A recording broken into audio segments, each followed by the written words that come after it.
মোস্তাফিজুর রহমানকে আইপিএল থেকে বাদ দেওয়ার পর তোলপাড় পড়ে গিয়েছিল ক্রিকেট দুনিয়ায়। নিরাপত্তা ইস্যু দেখিয়ে বাংলাদেশ ভারত বিশ্বকাপ দল পাঠানো থেকে বিরত থাকে। এই কঠিন সিদ্ধান্ত নিয়েছিল অন্তর্বর্তীকালীন সরকার। তবে নির্বাচিত জাতীয় সরকার দায়িত্ব নেওয়ার পর ভারতের সাথে সম্পর্ক উন্নয়নের দিকে জোর দেওয়া হচ্ছে। এরই ধারাবাহিকতায় ভারতীয় এক গণমাধ্যমের খবর, ক্রিকেটীয় সম্পর্ক উন্নয়নে বিসিসিআইকে চিঠি পাঠিয়েছে স্বয়ং বিসিবি।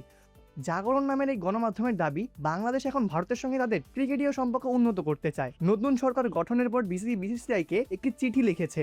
ডক্টর মোহাম্মদ ইউনূসের অন্তর্বর্তীকালীন সরকারের আমলে ভারত ও বাংলাদেশের মধ্যে সম্পর্কের উল্লেখযোগ্যভাবে অবনতি ঘটেছিল, যা দুই দেশের ক্রিকেটীয় সম্পর্কেও প্রভাবিত করেছিল।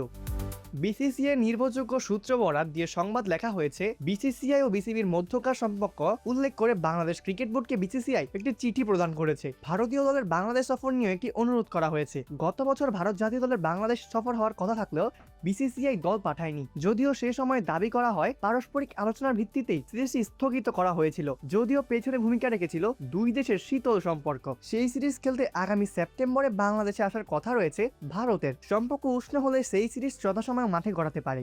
এদিকে 2027 সালের এশিয়া কাপ হবে বাংলাদেশে। ভারতের সাথে মন কষাকষি অব্যাহত থাকলে এককভাবে এশিয়া কাপ আয়োজন করতে পারবে না বাংলাদেশ। ভারতের ম্যাচ দিতে হবে নিরপেক্ষ ভেন্যুতে। জাগরণ বিসিবির কর্মকর্তার বরাত দিয়ে দাবি করেছে, বিসিবির দেওয়া চিঠি একটি নিয়মিত প্রক্রিয়া।